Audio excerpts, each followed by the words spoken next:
esperen por el número de diapositivas. La mayoría son láminas, son gráficos. No voy a leer cada... ¿Se escucha de ahí o no? Ahora, sí, mejor. Antes tenían el micrófono que estaba para más incómodo dirigir desde aquí. Bueno, ¿qué deben saber de los tumores de la hipófisis? Que son los tumores más frecuentes a nivel, digamos, intracraneal. Esta es la cuarta parte. Sin embargo, no todos los tumores son tumores malignos. Muchos de estos tumores, la persona fallece y se ha enterado que tiene el tumor. Y esto se ve cuando hacen necropsias en cadáveres. En Europa, como ven ustedes, solamente dice 1 de cada 1000 tumores tiene importancia clínica, es decir, el resto pasó desapercibido. Este es un esquema de cómo está distribuido a nivel de la hipófisis.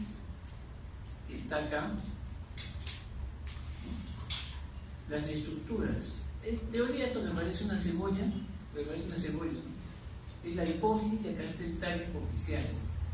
Y aquí tenemos las arterias carótidas y todo lo que ven acá son los senos. Entonces, muchas veces los tumores que se presentan en esta posición van a crecer hacia arriba y hacia adelante y eso va a provocar alteraciones en la visión. Y la ubicación para que, digamos, en la práctica ustedes lean una resonancia, siempre este tipo de corte, ¿no? Sagitario y coronal es indispensable. Aquí está la hipófisis y la hipófisis posterior, este es el tallo y el quiasma óptico está acá. ¿Cómo se clasifica? Abre la puerta, por favor. Tiene que dar la puerta cerrada. Adelante. Sí, abre. A ver, no tiene caballero. Cualquiera de ustedes. Entonces, ¿cómo clasificamos los tumores hipofisiales? Miren, en la actualidad los tumores se clasifican, o sea, actualmente ya no tiene mucha importancia el tamaño nada más, sino también la clasificación depende de la inmunohistoquímica. ¿Por qué la inmunohistoquímica? Porque la inmunohistoquímica nos va a decir si esos tumores son o no funcionantes. Ahora, hay 5 tipos celulares, ¿verdad? FSH, TSH, ACTH y la prolactina. Entonces, si yo tengo un tumor que crece y produce alguna de esas hormonas, entonces va a tomar el nombre de cada una. Si produce prolactina, prolactinoma. Si produce ACTH, ¿cómo se llama el tumor? Enfermedad de Cushing. Si produce hormona de crecimiento, acromegalia. Si es antes de la pubertad, gigante. ¿Cómo se llama si produciría un tumor en la zona donde está la TSH? Tirotropinoma. Es un tumor productor de TSH. ¿Qué causará? La TSH, ¿qué es? Estimula la tiroides, o sea, causa hipertiroidismo secundario. O sea, acaso causa hipertiroidismo secundario. Hay un hipertiroidismo secundario. Y eso se da cuando el tumor crece en una zona donde se fabrica la TSH. ¿Cuáles son los más frecuentes? Acá está. Hormona de crecimiento y prolactina. Estamos hablando de prolactinomas y de acromegalia. Y las otras son comunes que son juntas, la hormona de crecimiento y la prolactina. Eso se llaman tumores mixtos. Luego tenemos la enfermedad de Cushing, pero miren, las menos frecuentes son los tirotropinomas, TSH, pero también existen otros tumores como se llama luteodoma o tumores que dependen de la FSH y la LH. Puede haber, sí, pero no son muy frecuentes. De acuerdo al tamaño va a depender, pues, ¿no? O sea, si es un tumor pequeño, microadenoma menor de 1 centímetro, entonces no va a haber ningún problema porque va a estar confinada a la silla turca. El problema es cuando los tumores crecen e invaden la silla turca, pueden inclusive llegar al quiasma y producir alteraciones a ese nivel. En niños, ustedes van a ver en este cuadro cómo dependiendo de la edad va a ir cambiando la importancia de los tumores. Los tumores productores o tumores inactivos. En niños la mayoría son tumores como los prolactinomas, pero también se han visto tumores relacionados a la ACTH, enfermedad de Cushing, miren, a 54%. ¿Cómo va disminuyendo conforme va avanzando la edad?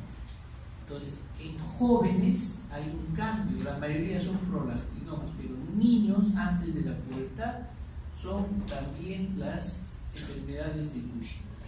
De 12 a 17 años, ¿cuál es el más frecuente? Prolactina. A partir de los 12 años, cuando hay la pubertad, ya tenemos los prolactinos. Empezaremos entonces por los prolactinomas, son los principales tumores, como dice acá. La mayoría son benignos y la mayoría se presenta más en mujeres. Ahora, obviamente, como la mujer en la etapa reproductiva es donde se presentan con mayor frecuencia, por eso es que vamos a ver que la proporción de los prolactinomas cuando son diagnosticados se da más en mujeres, 10 a 1.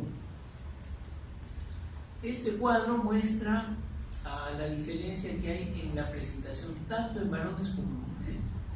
Es decir, conforme el varón va llegando a una edad ya adulta mayor, por ejemplo 65 años, 55 años, un poquito más, cuando la mujer llegó a la menopausia prácticamente baja la tasa de frecuencia de los prolactinomas y es el varón el que comienza a tener más, digamos, diagnósticos.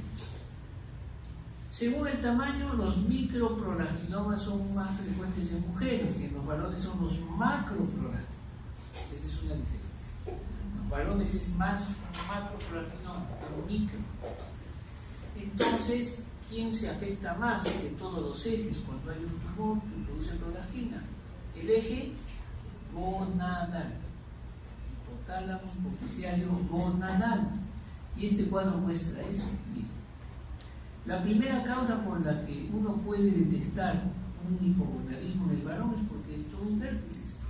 Hay parejas que van porque no pueden tener hijos y muchas veces se detectan los dosajes de prolactina en el varón y tienen la prolactina elevada. Resulta que tienen un tumor de codo. O tienen disminución de lípido o no tienen erección. En cambio, en las mujeres también se ha visto que casi la mitad de las mujeres que tienen en edad reproductiva infertilidad tienen la prolactina elevada.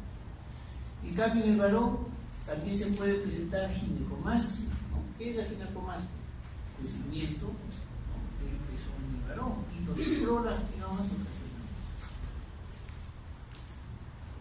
Entonces, habíamos dicho, recuerden, de acuerdo a la tabla, las mujeres prepuberales, una causa de galactorrea y amenorrea, si fuera primaria, si no hubiera menstruado, son estos tumores hipoficiales. Entonces, cuando tengan una jovencita que está llegando a la pubertad y no menstrue, tenemos que pensar que puede tener un prolactinoma.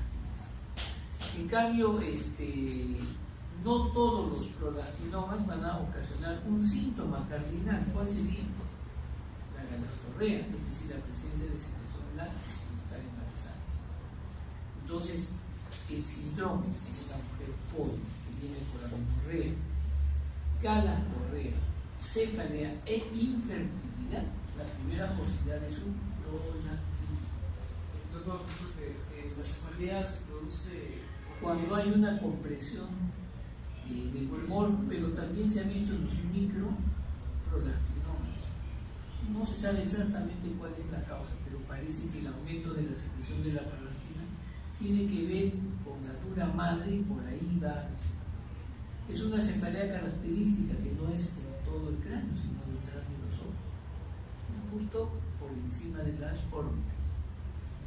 Pero la triada infertilidad, amenorrea y galactorrea, la primera posibilidad en una mujer en edad reproductiva es un prolactina.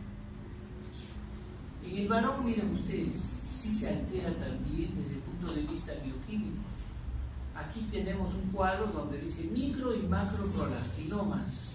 Para hacer un estudio comparativo, tomamos en cuenta la misma edad, 49 y 46 años. Y una disminución de líbido es igual. Disminución de líbido, 78% en cada grupo. Impotencia es mucho más en los microprolactinomas que en los macros. Quizás uno podría pensar, ¿no? Como es un tumor grande va a tener más impotencia. No es así. Se ha visto con más frecuencia en los microprolactinomas.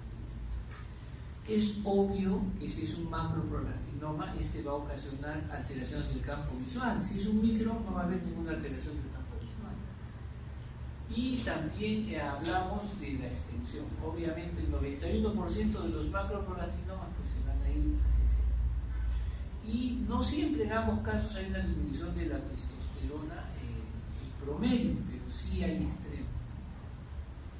Mira la prolactina. Puede ir valores desde 387 hasta 67.900.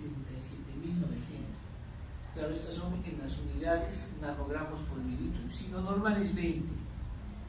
Imagínense 67.000. No se puede detectar. Eso se llama macroprolactinemia. ¿Qué cosa es una macroprolactinemia? Es un valor de prolactina que está por encima, ¿no es cierto?, de las unidades que puede detectar un sistema de laboratorio. Macroprolactinemia, no se olvide. ¿Qué pasa entonces con la prolactina? ¿Por qué se altera más la función gonadal? Miren, estimula a la FSH y aumenta los receptores de la LH. Y eso tiene que ver directamente con la función testicular, con el líbido y la fertilidad. ¿Qué hace el exceso de prolactina a nivel de las células Leydig? ¿Qué hace las células de Leydig? ¿Qué producen? Testosterona. Y en las células germinales, también en la próstata, envía esa película. Ese exceso en la producción de la prolactina hace un bloqueo, ¿no?, en la función de las células de Leydig. Pero no es que no produzca, hay, como han visto, testosterona. Lo que pasa es que no hay, de alguna manera, ya la alteración ya es más de la fertilidad a nivel, digamos, miren los valores normales, ¿saben? Varones y mujeres. Entonces, estamos hablando de prolactinas elevadas cuando hay tumores. Ahora, la pregunta es, ¿los prolactinomas son la única causa? No. Cuando vaya una mujer con problema de galastorrea y prolactina, también en todas las causas. Los tumores son una nada más. Entonces, por consiguiente, no todas las mujeres van a tener. ¿En qué pacientes podemos ver prolactina alta? Secundaria, cuando hay falla renal, insuficiencia renal, no se le cura la prolactina y queda la prolactina. Hipotiroidismo primario, tiene que ver la hormona tiroidea con la dopamina, que es la que va a liberar la prolactina.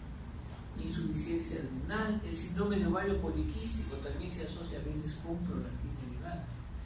Fuera de eso, hay causas, digamos, fisiológicas. El embarazo produce la gastrolea. La mujer no sabe que está embarazada, piensa que tiene fertilidad.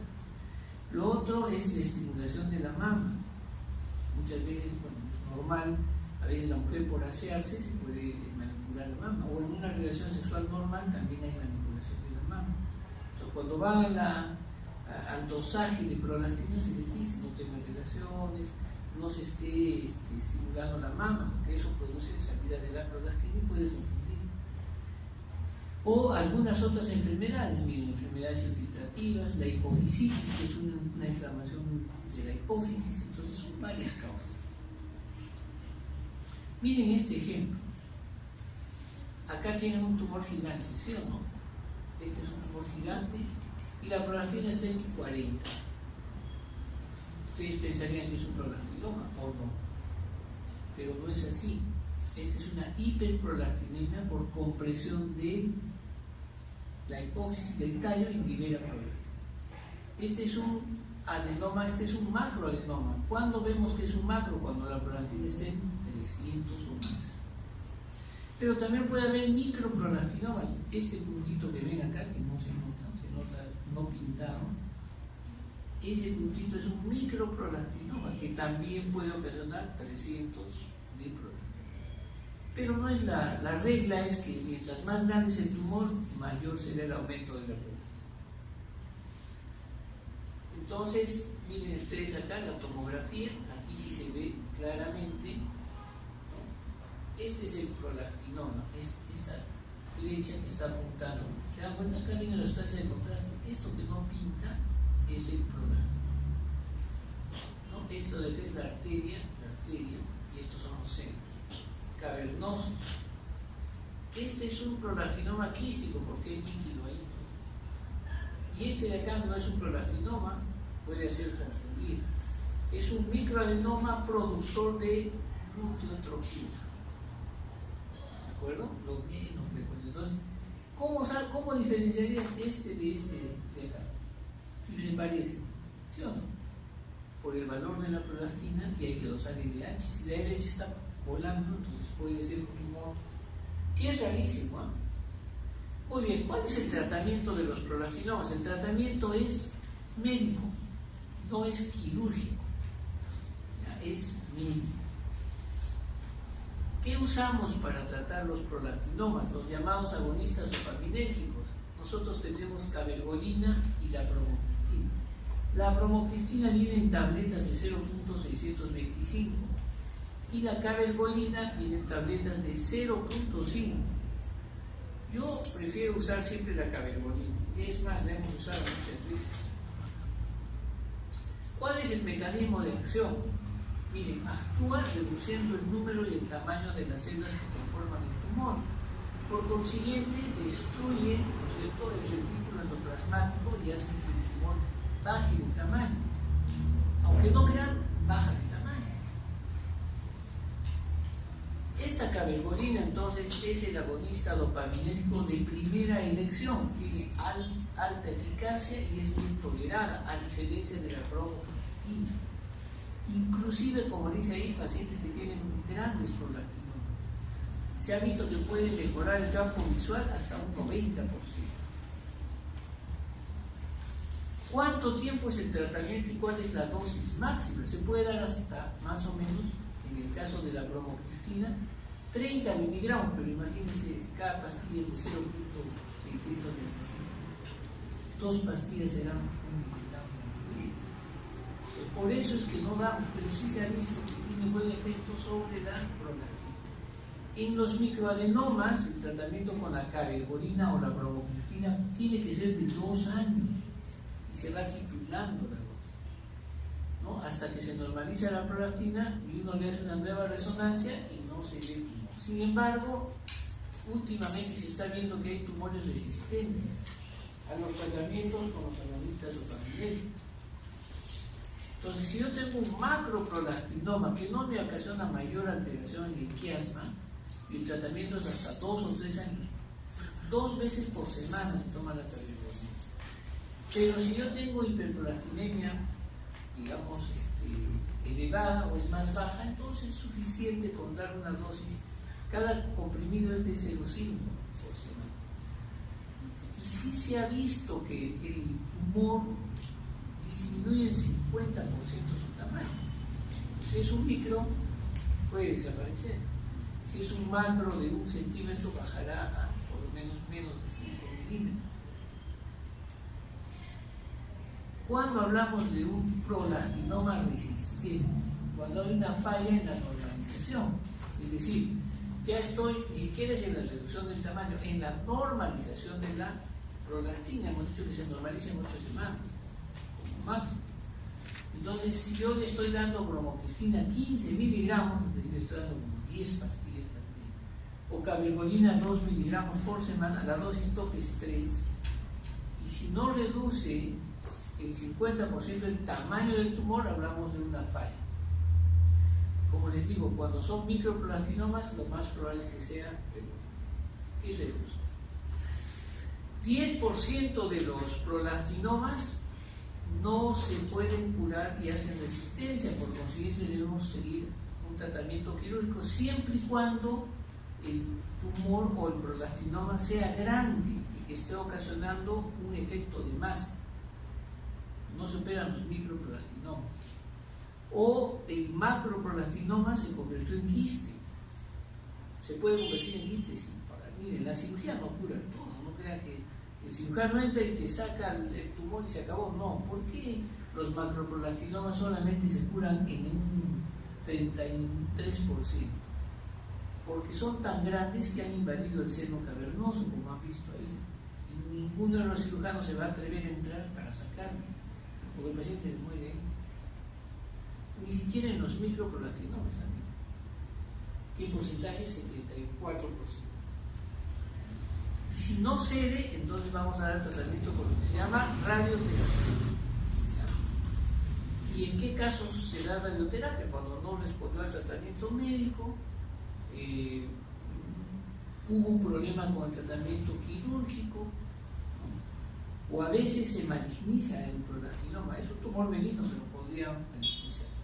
¿Cuál es la complicación de usar la radioterapia? Que se vuelven hipopituitálicos o a veces les da el llamado stroke, o sea, puede ser un accidente cerebrovascular por la radiación. ¿De acuerdo? Entonces, es el tumor más frecuente, se presenta más en mujeres y como ustedes han visto hay diferencias entre varón y mujer. Yo tengo pacientes que estoy tratando por los prolastinomas 5 años, 6 años. Le pregunté a la doctora Colau, que es un italiano que ha publicado con el doctor Melme, que está en varios trabajos que han hecho los dos, son los gurús, ¿no?, de lo que es el tratamiento de tumores potenciales. Y me dijeron que en realidad deben tomar toda la vida. Es calma, ¿no? El otro tumor es el tumor que produce la hormona de crecimiento, la acromegalia. Se llama acromegalia cuando pasa la pubertad y hay los criterios de crecimiento acral y los otros criterios. Y se llama gigantismo cuando el tumor se manifiesta antes de la pubertad. ¿Cuál es la prevalencia? Mire, la prevalencia no es mucho, hay hasta solo 40 o 125 pacientes por millón. Y la incidencia, es decir, nuevos casos al año, son 3 o 4 por millón, depende de los países. Se ha visto que se ve más en países escandinavos o europeos, ahí hay más que en Latinoamérica. En Latinoamérica habrá cuántos casos. Y el hospital aparece, bueno, ahora como es el hospital de referencia, estamos viendo más tumores, pero la mayoría de los tumores no vienen del hospital, sino son referentes. La mayoría de los pacientes que tienen su diagnóstico es a los 40 años, pero no empezó a los 40. Como estaba haciendo la discusión con la paciente. ¿Cuántos años tiene? 48. Empezó a quedar su... Hace 9, o sea, queda de 41 años, ¿ves? Cansa ahí. Cansa, la mayoría son entre varones y mujeres, ahí no hay mayor predominancia. Y la mayoría de los tumores son macroadenomas, por eso, ¿han visto la radiografía de cierto para esa paciente? Tienes destrucción de la cierta. Lo más probable es que sea un macroadenoma. Pues les hablo de una paciente en el hospital. Ya, bueno, ¿qué hacemos? Pues no les tratamos y punto. Miren la mortalidad. La mortalidad es por enfermedad cardiovascular. Se mueren de desorden respiratorio, o sea, les da apnea. O enfermedades cerebrovasculares, o les da diabetes, y la diabetes puede ocasionar también mortalidad. ¿Dónde está el tumor? El tumor de la acromegalia, estamos hablando de la acromegalia, el tumor puede estar en la hipófisis, la clase de los tumores hipofaciales. Pero no es fácil muchas veces llegar a ese diagnóstico, porque miren, puede haber un tumor fuera de la hipófisis, donde en las páncreas, donde un linfoma puede ocasionar una sustancia parecida a la hormona de crecimiento y ocasionar la acromegalia, pero no hay tumor en la hipófisis. O un tumor que está por encima de la hipófisis, ¿no? Y a veces son tumores hipotalámicos, o también los tumores carcinoides, o pequeños tumores del pulmón que pueden simular ser hormona de crecimiento. Los feocromocitomas. ¿Y por qué se presentan estos tumores en la acromegalia? En realidad no hay una teoría que nos explique, pero sí se han identificado, como dice acá, lesiones en los cromosomas, ¿no?, activación de oncogenes, y se supone que tenemos genes supresores. Si yo activo un oncogen, tengo riesgo de hacer una neoplastia, pero entonces activo un gen que va a suprimir esa activación. Se activa y se suprime el gen supresor. Pero también hay otros factores, como por ejemplo factores de crecimiento aberrantes. Miren los genes, los estudios que se han hecho, que pueden producir este tipo de acromegalias, inclusive hay acromegalias familiares. Entonces hay un sinnúmero de los que de repasar esto. ¿Cuál es entonces la manifestación? Todos han visto un paciente acromegalia, aunque sea en foto. Tiene características típicas, ¿no? Primero, el crecimiento de la cara, esa deformación, se llama crecimiento acral. Los cambios maxilares y faciales que le dan esa característica tipo acromegalia. La sudoración excesiva, los dolores en las articulaciones de la mano, las artralgias, la cefalea, porque el tumor puede estar creciendo y comprimir y producir hipertensión endocraniana, alteraciones del campo visual, problemas menstruales, ¿no? Entonces, lo otro es la ganancia de peso. Pero no es solamente esas características, sino depende, pues, ¿no? Si el tumor crece, me va a comprimir el quiasma, me va a producir, obviamente está cerca del quiasma aquí, los nervios, ¿no? Los pares craneales, entonces me lo puede comprimir y haber parálisis. La hormona de crecimiento hace crecer muchos órganos. Por ejemplo, hay macroglosia, puede haber bocio, ¿no? Hay aumento de las glándulas salivales, ¿no? También esplenomegalia, hepatomegalia, la próstata puede crecer, hiperplasia prostática, y algunas alteraciones del colon, puede haber pólipos. El problema es cardiovascular, o sea, produce hipertensión arterial, hipertrofia del ventrículo izquierdo, por consiguiente el riesgo a tener problemas cardiovasculares como a nivel genital, como ven ustedes ahí, anormalidad de la menstruación, galactorrea, en el varón disminución del hilo, es decir, miren, son tantos síntomas. A nivel de electrolitos también. La característica clínica es el ensanchamiento de las manos, se llama una mano en pala, es lo característico. Muy bien, ¿qué hacemos entonces? ¿Cómo hacemos el diagnóstico? Ya se nos presentó un paciente con todo lo que estamos hablando, ¿qué le vamos a hacer? Este es un consenso peruano de tratamiento de acromegalia del 2008, que se realizó en el Cusco hace casi 8 años o más, 10 años, nunca más se volvió a hacer otra reunión, salvo aquí en Lima. Pero ¿qué se hace? Si yo tengo un paciente que sospecho que tiene acromegalia, ¿qué hago primero? Le mido la hormona de crecimiento, pero tiene que ser el método de quimioluminescencia. Si está igual a 4 nanogramos, entonces ya el diagnóstico está hecho. ¿Qué tengo que hacer? Ir a buscar dónde está el tumor. Lo más frecuente son de la hipófisis, le pido una resonancia. Si el tumor es mayor de 10 milímetros, se llama macroadenoma. Si es menor, microadenoma. Como es macroadenoma, tengo que hacer un examen de todos los ejes hormonales, ¿no? Cortisol, LH, para ver si me produce hipopituitaria. Y debo medir la prolactina, sí, porque hemos dicho que la mayoría de los tumores que producen hormona de crecimiento, 33% pueden estar asociados a prolactina. ¿Por qué? Porque el tratamiento médico puede responder. En cambio, si me sale menos de 4, tengo ahí un problema, entonces tengo que hacer un test de tolerancia a la glucosa, como cualquier test que se hace para un paciente diabético, pero tengo que dosar la hormona de crecimiento. Y todas las veces que le dé la glucosa, la hormona de crecimiento tiene que ser menor de 1 nanogramo. Acá el número. Si es mayor de 1 nanogramo, esto es mayor y esto es menor, cuidado que se equivoca. Su presión inadecuada si es mayor de 1 nanogramo.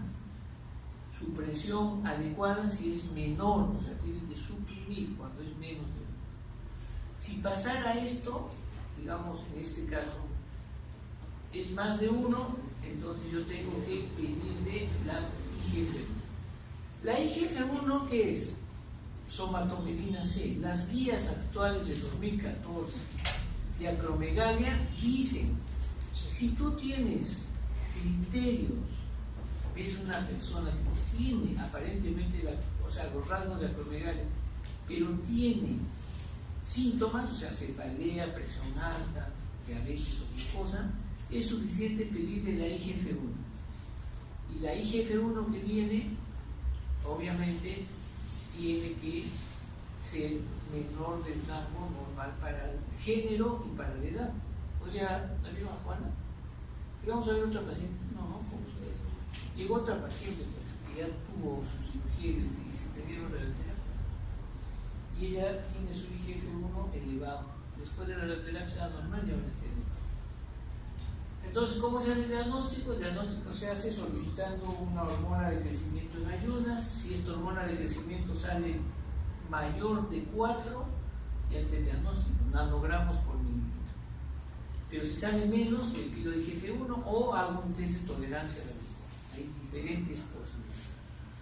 Pero ¿cuál es el gold estándar? La pregunta, el gold estándar es un test de tolerancia a la glucosa con dosajes de hormona de crecimiento. Pero las guías actuales dicen que también puedo dosar IGF-1 por cuestión de costo.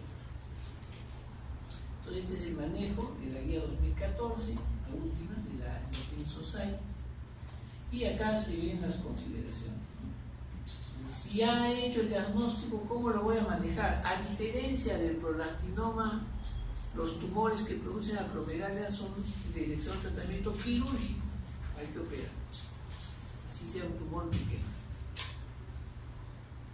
Y el tratamiento médico ya es segundo. Miren cómo se altera en este caso la calota. Puede haber un agrandamiento de los senos paranasales, ¿no? Esta es una resonancia donde van a ver un acromegálico. Miren cómo se engruesa el cráneo, ¿no? Hay deformidad y este es el tumor, un macroadenoma.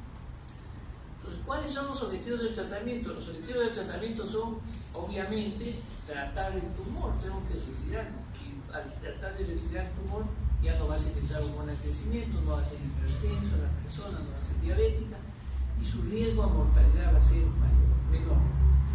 Entonces, el tratamiento es primero quirúrgico, luego es médico y pueden ir a radioterapia. Como la mayoría de los tumores están justo en la línea media, son fáciles cuando se accede por la vía transesfenoidal. ¿De acuerdo? Entonces, por la nariz se jala el tumor y es a veces fácilmente operado. Pero ¿qué pasa cuando no se puede? O sea, le operaron, pero el tumor fue tan grande que han hecho el transcraneal, tiene que cortar parte del cráneo y abordar por ahí. Pero a pesar de eso, el tumor está pegado a las arterias. Ya ha habido casos que por muy osados los neurocirujanos han querido sacar, pinchan la arteria y se le murió el paciente, porque es una hemorragia, es fatal, inmediata, al toque. Por eso es que muchos neurocirujanos no quieren arriesgarse y no tocan en la zona cuando ya hay invasión de tumores. Nos los envían al endocrino a ver qué solución hay. Y nosotros pues, tenemos que ver qué le podemos dar. Ahí surge la inmunistoquímica. Se hizo el examen, cuando le operaron, llevó su muestra a la inmunistoquímica. No que se olvidó el neurocirujano, porque no vamos a saber si podía haber respondido a la vergüenza. Siempre por eso nosotros exigimos al neurocirujano que vayan siempre a inmunistoquímica, no solo que nos digan tumor que tiene tales características y que puede ser productor de hormona de crecimiento, ¿no? Que me diga produce hormona de crecimiento. Entonces el tratamiento se divide médico en tres aspectos. El primero, si yo tengo el tumor está persistente, yo tengo que darle una sustancia que va a disminuir la producción de la hormona de crecimiento, que se llama somatostatina.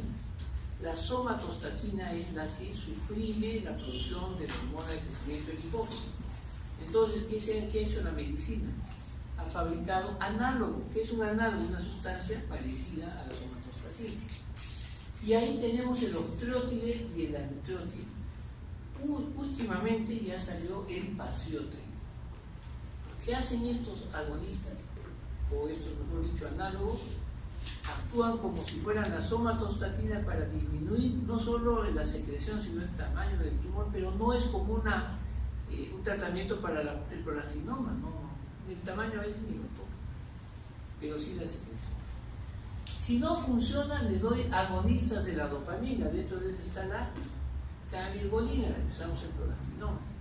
Porque recuerden que el tercio de los tumores producen prolactina también, entonces pueden responder. Si no responde, el otro tratamiento es, si yo tengo un corticoide en este caso, o una hormona de crecimiento, hay receptores, ¿verdad? Y esos receptores van al hígado donde va a activar la otra hormona, ¿cómo se llama? La IGF-1, las dos están ahí, es como si fuera uña y basura. En uña no hay basura, nadie me diga que no tiene basurita, aunque sea un poquito. Las chicas se pican las uñas, pero siempre hay un poquito de mugre. Y así actúa la hormona de crecimiento con la IGF-1. Entonces, ¿qué han ideado? No, voy a dar un medicamento que me va a bloquear al receptor, va a competir con el receptor. Entonces la hormona sale, pero ya está ocupada, ¿no? Como que el enamorado sale, pero si no se apura, se olvidó de enamorar, cuando regresa ya está ocupado. Ya perdió su sitio, como dice. Algo así se ha hecho con este tipo de medicamentos, o sea, uno que actúa como si fuera el receptor, entonces cuando viene la hormona ya está ocupada por otra sustancia, ¿de acuerdo? Esa se llama pegibisomab. Entonces a continuación les voy a presentar estos tratamientos que lamentablemente en mi hospital, por ser un hospital público, no siempre hay. Yo tengo unos cuantos de prevención. En el sector privado sí, en la clínica usamos estos productos porque no son baratos. Estos análogos de la somatostatina, que son octreotide, lantriotide, pasiótride, análogos, el pasiótride nada más cuesta 60.000 soles.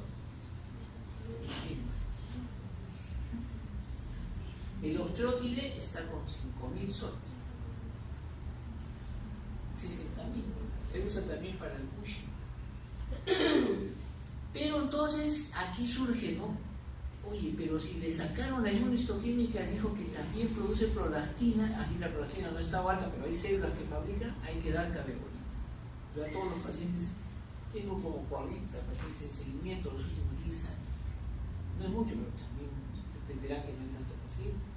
Pero para juntar 40 y seguir 40 me tomó casi 10 años. Entonces, a esos pacientes les ha dado cabergolina. A ver si disminuye la secreción. Yo no he visto efecto, porque con 2 pacientes sí que se sostuvieron con su tratamiento, pero les dimos radioterapia. Esa es la tercera opción. Entonces hay estudios, acá están todos, por eso le decía a la doctora Colau, a ver qué pasó con sus estudios. Miren, pues ellos tenían ¿cuántos pacientes? Miren, 6 pacientes, 10 pacientes, 11, 3, 60 en el mejor de los casos. El doctor Cosi 18, yo tengo 43. Entonces, ¿cuánto se normaliza la IGF-1? No se hace el seguimiento con hormona de crecimiento. Pero el problema es el seguimiento. Pero en aquellos pacientes que tenían en la inmunistoquímica respuesta o la prolactina sería positiva también. Pero ahora se ha visto que se puede dar así los que no tengan prolactina positiva. El pegibisomab, como ven acá, es el tratamiento, son inyecciones. Ya hay de 20 y de 40 miligramos. ¿Cuánto cuesta? 7.000 soles. Mensual, una inyección. Se debe dar junto con el análogo. O sea, 12.000 soles mensuales. ¿Quién seguro te va a sostener eso? 5 años después, ¿cuál es el problema del pegibisomab? Disminuye la secreción del tumor, pero aumenta el volumen. Entonces, ¿qué produce? Un aumento del tumor, pero disminuye su secreción, que es hormona de crecimiento. Por eso es que no siempre se ha visto buen efecto. Por eso es que la mayoría tiene que ir a la radioterapia. Entonces, para la radioterapia vamos a tener este tratamiento que es la radioterapia convencional. Cuando decimos que ya se normalizó la acromegalia después de la cirugía, el tratamiento médico o la radioterapia, acá están los criterios que nos dicen que se normalizó, no se cura la acromegalia, se dice remisión. Número 1, cuando se normalizó el basal de la hormona de crecimiento, en la mañana le tomo el examen en ayunas y salen, como dice acá, menos de 2.5 microgramos por litro. Número 2, le hago un test de tolerancia y yo veo a la hora, a la media hora, a la hora y media, a las 2 horas, la hormona de crecimiento sale menor de 1 nanogramo por mililitro. O cuando tengo su IGF-1, para su género, si es varón o mujer, y el grupo etario. Si sale normal, es otro criterio de haber remitido la enfermedad. En nuestro medio remite con la radioterapia, pero hay que esperar 10 años. Y el problema, ¿cuál es? Se vuelve hipopituitario. El otro tumor es el tumor que produce la ACTH, y acá el médico Cushing es el que describe este tipo de enfermedad. Recuerden que cuando ven una persona con aspecto de Cushing, uno se pregunta, dice, ¿el Cushing que tiene es porque toma corticoides o porque su cuerpo produce corticoides?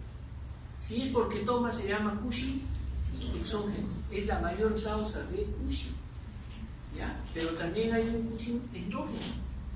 Este Cushing endógeno, cuando se produce en la hipófisis, se llama enfermedad de Cushing, ¿de acuerdo? Eso es lo que vamos a ver. Aquí yo les presentaba a Harvey William Cushing. Miren las publicaciones de los artículos que él lo menciona.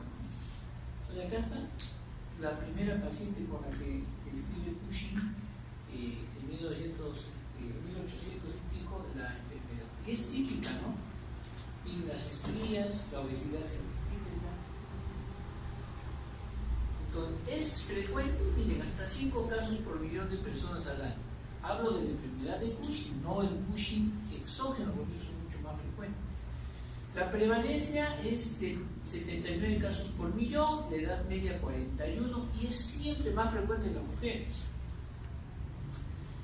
El Cushing se clasifica dependiendo de la ACTH o no. Lo que estamos hablando ahora es de la enfermedad de Cushing, que es esta de acá.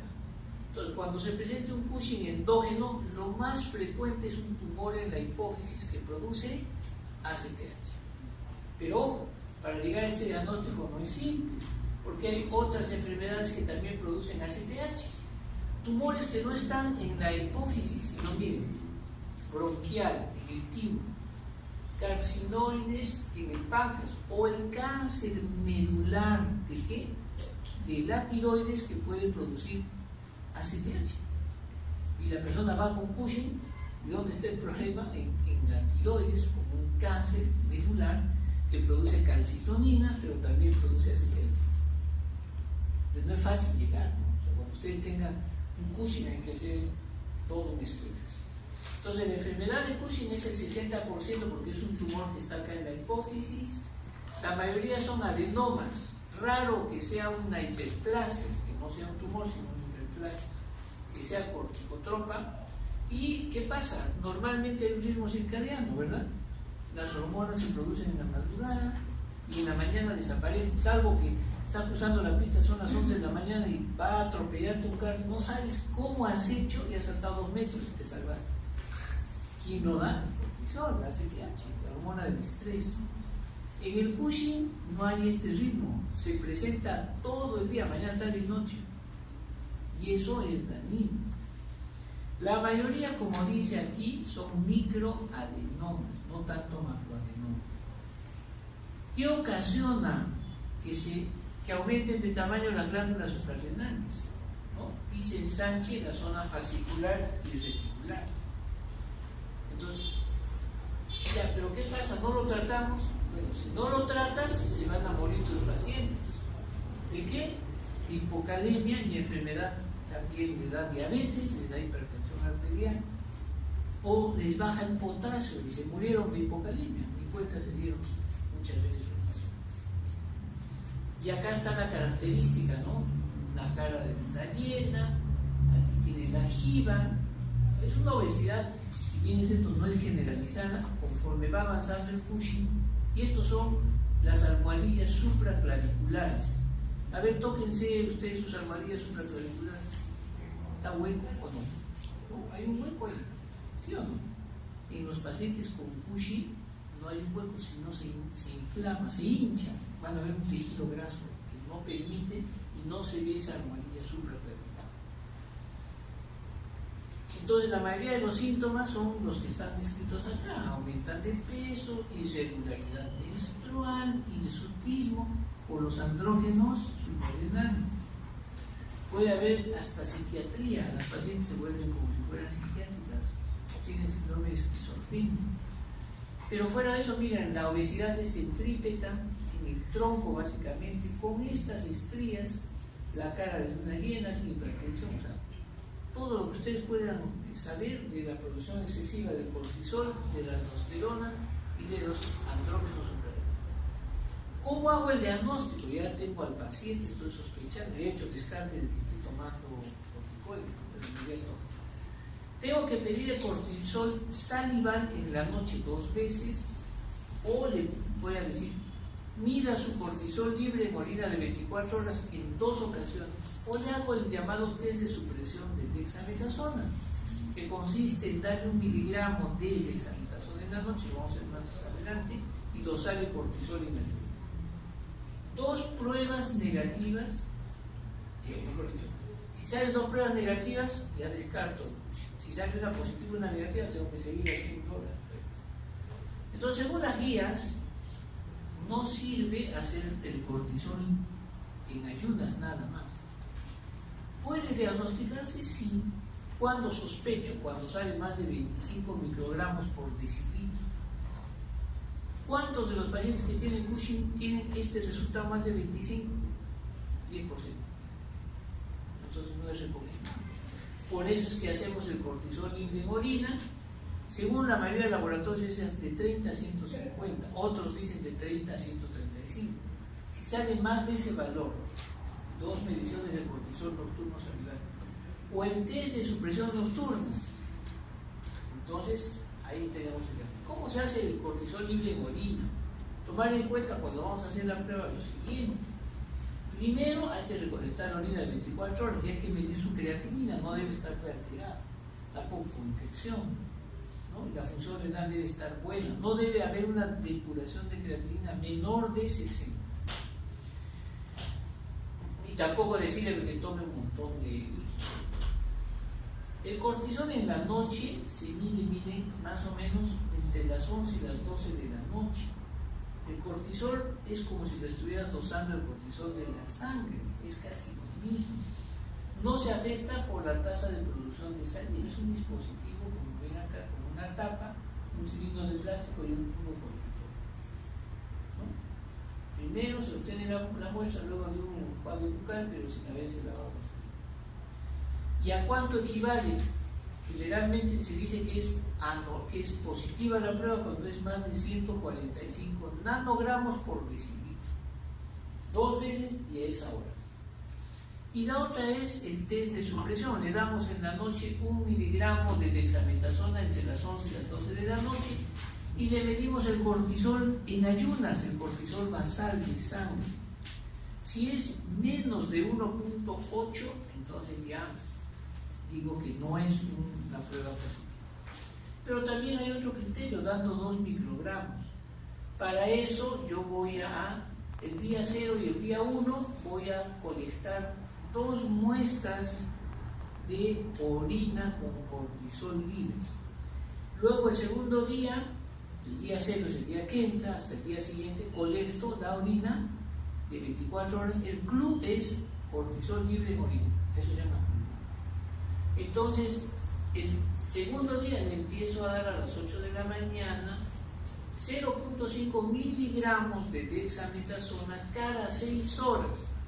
Por 8 dosis serían más o menos otros días. Y mido el cortisol sérico 6 horas después de la última dosis. Si la última dosis es 12 de la noche, le mediré a las 6 de la mañana.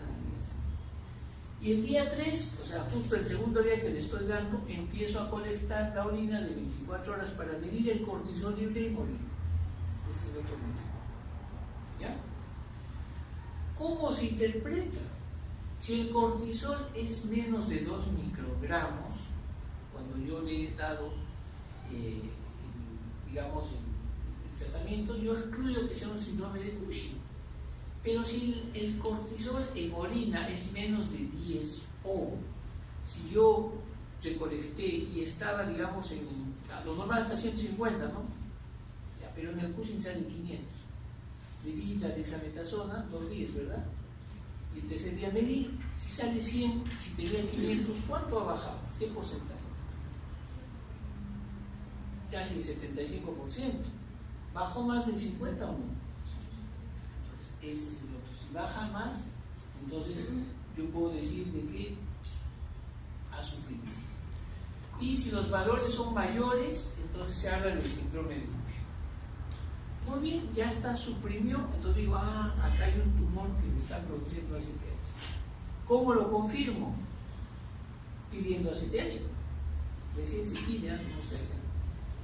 Pido la ACTH y si el valor sale más de 15, entonces yo digo, es un tumor que me está produciendo ACTH. ¿Y qué hago? Ahora, hay condiciones en las que yo debo excluir. ¿En qué caso? Si yo tengo una paciente embarazada que tiene como si fuera un Cushing, no vale la prueba. Si tiene obesidad severa y tiene síndrome de ovario poliquístico, tampoco. ¿No? Si son pacientes que tienen clínica, o son diabéticos mal controlados. ¿Qué pido? El mejor examen para encontrar un tumor en la hipófisis es una resonancia. ¿Por qué? La mayoría de los tumores son micro o macro. Ahí está, lean. La mayoría de los tumores son micro. Entonces la resonancia no va a captar cuando son menores de 6 milímetros. ¿Ya? Cuando son menores de 6 milímetros no va a captar la resonancia el tumor. Porque ¿cuál es el tratamiento del Cushing? Quirúrgico. Se debe operar. ¿Ya? No es tratamiento médico. Pero ¿qué pasa si le pido y no está en la hipófisis? Entonces se llama ectópico o no. Puede haber ectópico, digamos, está en el pulmón, hay un cáncer de células de avena que me produce ACTH, pero le pido la resonancia y se ve anormalidad en la hipófisis. ¿Sí o no? Dice, 12% de los ectópicos presentan anormalidades en la pituitaria. Si no hay el tumor, ¿qué haces? La otra prueba se llama cateterismo de seno petroso. ¿En qué consiste este cateterismo de seno petroso? Consiste en lo siguiente: hay que, en los miembros inferiores, cateterizar por la safena y llegar hasta la hipófisis. Recuerden que hay dos hipófisis derecha y izquierda. Llegan hasta allá y le tienen que dosar, te tienen que administrar ACTH. ¿Ya? Entonces, ¿quién estimula el ACTH? La hormona estimuladora de ACTH, mamá. Ustedes le ponen la hormona por corticotropina y le van a dosar ACTH entre los 3 y los 5 minutos. Y acá está. Y consiste en enfermedad de Cushing, porque, ojo, como tiene que operarse, le tienen que decir al neurocirujano, oye, es localizado en el lado derecho o izquierdo. Y para eso se hace una gradiente. El tratamiento es quirúrgico. ¿Hay complicaciones? Sí. Después de que se opera, puede haber, como dice acá, una fístula. Entonces el paciente está ahí, cuando han operado de la nariz y de pronto tiene que salir líquido suprarrenal. O puede haber también meningitis. O tromboembolismo pulmonar o venoso. ¿Cuándo se dice que la operación, pero el problema es el tipo pituitarismo, depende de la experiencia del neurocirujano? ¿Cuándo decimos que ya la cirugía fue un éxito? Cuando ya se operó, tengo el tumor, le he resecado aparentemente todo, como dice acá.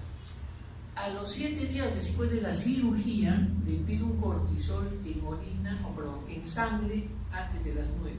Si sale menos de 5 microgramos o menos de 138 nanomoles por litro o CLU, ¿qué es CLU?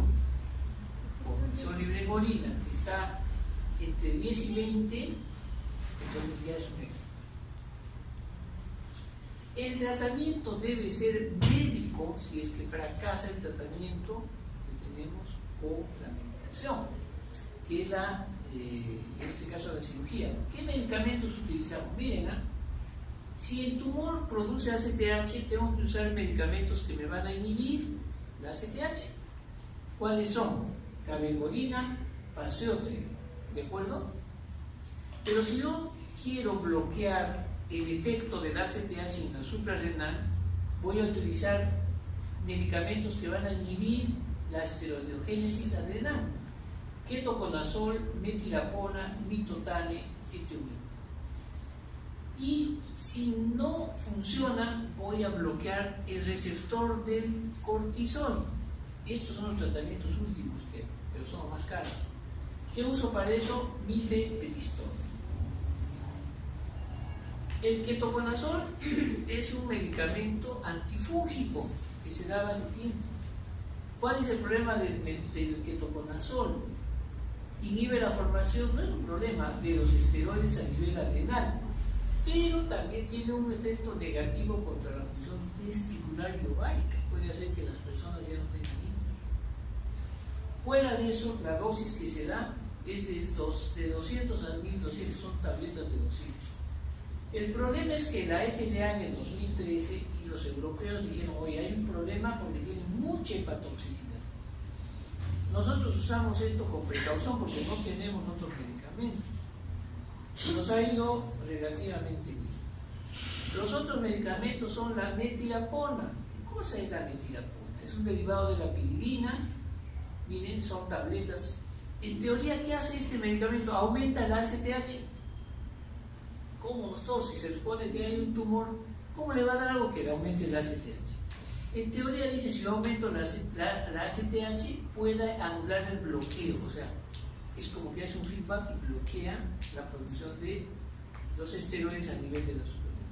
Pero tiene un problema, produce hiperandrogenismo, actividad mineralocorticoide, entonces casi ya no se está usando. El etomidate, que es derivado del imidazol, es un anestésico, también la única droga para el tratamiento, ¿no es cierto?, del síndrome de Cushing. Son bolos subcutáneos. ¿Qué efecto adverso tiene? Mioclonías, náuseas, o sea, tiene mucho efecto, tampoco ya no se está usando. El mitotanes se usa para cáncer de glándula suprarrenal, por si acaso. ¿Podría producir Cushing un cáncer? Sí, también, pero no hablo de, yo estoy hablando de la enfermedad, o de la suprarrenal. Pero también a veces se usa. Entonces la cabergolina también se puede usar, pero no se ha visto mayor, por lo menos los estudios últimos dicen que no son muy bien. Entonces el último, el que está en boga, son el baseotrige, que es un análogo de la somatostatina. Inhibe la secreción de las ACTH porque actúa a nivel de las células corticotropas. Se suministra 2 veces por vía subcutánea, ¿no?, al día en pacientes. Las dosis van de 300 a 1200. ¿Qué efectos adversos? Producen hiperglicemia, pueden hasta ocasionar a veces diabetes, alteraciones gastrointestinales, diarrea. Van bien en los pacientes que no los puedes operar. Si no has localizado el tumor, le vas a hacer radioterapia, le vas a volver hipopituitario. ¿De qué lo va a operar el neurocirujano? Pero el problema es el costo. Y el último es el mifepristón, son antagonistas no selectivos, se da por vía oral, dosis de 300 a 1200. ¿Qué hace? Competidor de quién? Del receptor. El problema es que aumenta la ACTH y el cortisol, y su medición no puede ser un parámetro para evaluar la eficacia de la droga. Tiene muchos efectos también, ¿no? Sube la presión, produce hipocalemia. Si no funciona nada, ¿qué hacemos? No, pues no va a funcionar porque yo no tengo todos estos medicamentos. He quedado solamente con mi ketoconazol. Radioterapia. ¿Se puede dar radioterapia? Falló el tratamiento quirúrgico, no hay posibilidad, digamos, el tumor creció. Entonces, ¿qué hago? Radiación. Es una radiación que debería ser en tumores que son más de 1 centímetro. Mire, la distancia no tiene que estar, no debe estar cerca al quiasma. Si el tumor está cerca, no se puede radiar, porque vas a volver ciego. Pero el problema es que te puede producir hipopituitaria. Y para terminar rápidamente, vamos a hablar de la diabetes. Queda 10 minutos. La hormona antidiurética se produce, como ustedes saben, en ¿dónde? Núcleo supraóptico. ¿Qué hace la hormona antidiurética? Actúa a nivel del riñón en el receptor B2 formando los acuaporinos, ¿no? Actúa a nivel del AMP cíclico y forma esto para absorber la orina, si no nos morimos. ¿Por qué? Porque nos pasamos orinando todo el tiempo. O sea, hay 2 tipos de diabetes incípica. Es un síndrome clínico, vamos a hablar básicamente de la central, la falta de liberación de hormona antidiurética, como estamos hablando de hipófisis. Causas. ¿Cuál es la causa más frecuente de diabetes insípida? Número 1, los tumores hipofisiarios o traumas. Un trauma en la cabeza ocasiona diabetes insípida. Una cirugía ocasiona diabetes insípida. Un tumor ocasiona diabetes insípida cuando altera el tallo pituitario. Pero también la gestación, miren, gestación se produce idiopáticamente una hormona que suprime la hormona antidiurética que se llama vasopresinasa. ¿Cómo hago el diagnóstico? Personas que vienen orinando más de 3 litros al día o más de 50 mililitros. Su orina es diluida. Orinan tanto que tienen polipsia, poliuria, y se orinan en la noche. Y el estado general se compromete poco. ¿Por qué? Porque toman líquido. Al tomar líquido no hay mayor manifestación. Entonces, ¿cómo hago el diagnóstico? Primero, la orina más de 5 litros al día, le pido un examen simple de orina, la densidad urinaria. Y si sale menos de 1005, ya es el diagnóstico. Entonces, yo le puedo hacer una prueba de deprivación de agua. Ojo, una pregunta de examen. ¿La prueba de deprivación sirve para diagnosticar diabetes insípida? No. Sirve para diferenciar si la diabetes insípida es del riñón o de la hipófisis. ¿Hay pruebas funcionales? Sí. Léanlas, estas son. Revisen. No me van a dedicar a explicar, porque no van a entender, pero son pruebas que se hacen. Pero lo que me interesa es el diagnóstico diferencial. Si viene un paciente orinando, se llama síndrome poliuria polidipsia. ¿Qué enfermedades causa? Diabetes mellitus, hiperpara primario de la tiroides que produce también eso. Lo que pasa es que hay una hipercalcemia y la otra son personas psiquiátricas que empiezan a tomar, toman 10 litros y orinan 10. Si yo les quito lo que toman, ya no tienen derecho. Pues hay que hacer el diagnóstico diferencial. ¿Cómo se hace? Pidiendo osmolaridad sérica. Miren la diabetes insípida.